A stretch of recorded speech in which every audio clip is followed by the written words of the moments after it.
তো প্রিয় ছাত্রছাত্রীরা, তো তোমরা মাধ্যমিক পরীক্ষা দিয়েছো, মাধ্যমিক পরীক্ষা উত্তীর্ণ হয়েছে এবং তোমরা অবশ্যই ক্লাস 11 মানে একাদশ শ্রেণীতে তোমরা কিন্তু অ্যাডমিশন হবে স্কুলে, ঠিক আছে।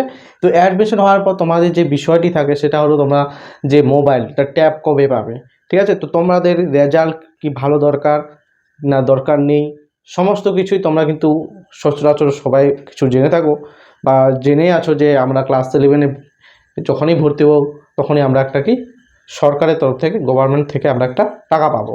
সেটা কত? সেটা আমরা 10,000 টাকা পাবো, তাই না? তো 10,000 টাকা কীভাবে পাবে এবং ভুল করলে কিন্তু পাবে না, ঠিক আছে।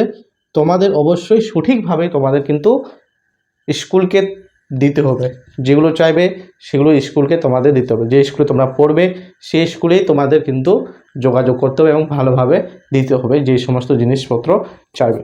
তবে যাতে ভুল না হয় সেটাও আমি বলবো। তবে তোমাদের যে মোবাইল বা ট্যাবের টাকা কবে পাবে সেটা কিন্তু খুবই জানবার বিষয়। যে তোমরা কবেই পাচ্ছ, অ্যাডমিশন হওয়ার পরেই কি সঙ্গে সঙ্গে পাবে সেটা নয়, ঠিক আছে। তোমাদের কিছু রুলস আছে তোমরা অ্যাডমিশন হলে। তবে তোমাদের তো অ্যাডমিশন হলে অবশ্যই তোমরা কি হবে, তোমাদের ক্লাস চলবে মে মাস থেকে, এখন তো ছুটি চলছে।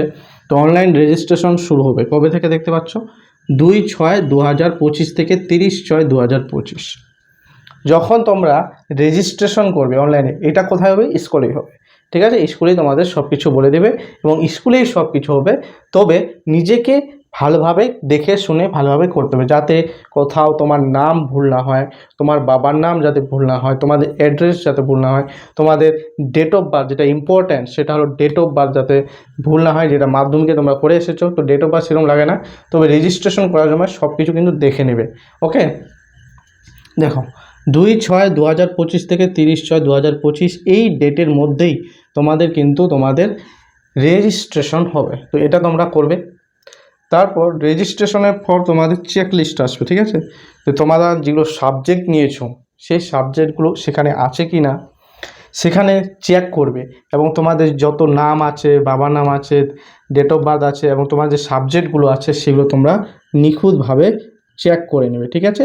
তো এখানে তোমাদের চেক লিস্ট দিবে এবং তোমরা দেখবে, তখন তোমরা একটা সিগনেচার করবে, ও ঠিক আছে। তো তোমাদের এই কাজগুলো কিন্তু হবে সঙ্গে সঙ্গে একাদশ শ্রেণীতে বা ক্লাস 11 ভর্তি হলে তোমরা কিন্তু পাচ্ছ না।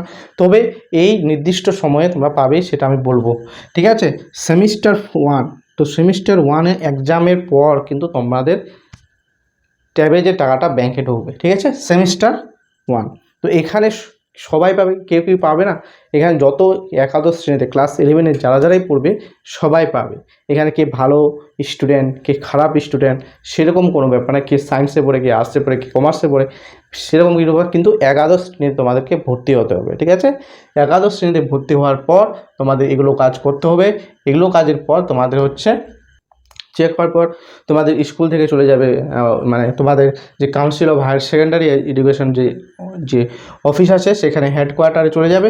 সেখান থেকে চেক হবে, সেখান থেকে তাদের কাছে তথ্য থাকবে যে হ্যাঁ এই সমস্ত স্টুডেন্টগুলো তারা ক্লাস 11-এ পড়ে, সেই নাম অনুসারে তখন তোমাদের কিন্তু টাকা দেবে। তবে সেমিস্টার 1 যেটা এক্সাম আছে তোমরা জানো, সেপ্টেম্বর মাস থেকে তোমাদের সেমিস্টার 1-এর এক্সাম শুরু হবে। এক্সামে যাতে কোনো প্রবলেম না হয় সেই জন্য কিন্তু টাকাটা কিন্তু ফার্স্ট সেমিস্টার এক্সামের পরেই কিন্তু দেবে, ঠিক আছে। তবে কবে দেবে? সেপ্টেম্বর, তোমরা ধরে নাও সেপ্টেম্বর পরেই, সেপ্টেম্বর শেষের দিকে অথবা অক্টোবরের মধ্যেই তোমরা পেয়ে যাবে, ঠিক আছে।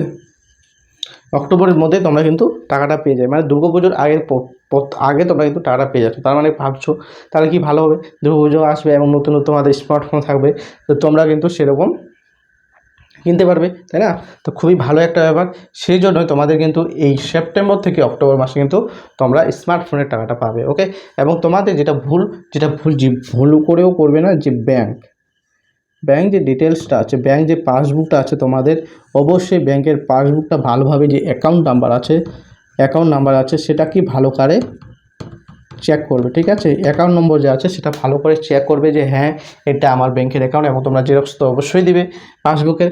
এবং যাতে ব্যাংকটা সচল থাকে, ঠিক আছে, অ্যাক্টিভ, মানে টাকা ঢুকে টাকা পাঠানো যায়, সেরকম যেন অ্যাক্টিভ থাকে তোমাদের ব্যাংক। এবং নিজস্ব তোমারই ব্যাংক লাগবে, অন্য কারো ব্যাংক কিন্তু হবে না, ঠিক আছে, তোমার নামেই ব্যাংক অ্যাকাউন্ট খুলতে হবে এবং সেটা, ঠিক আছে।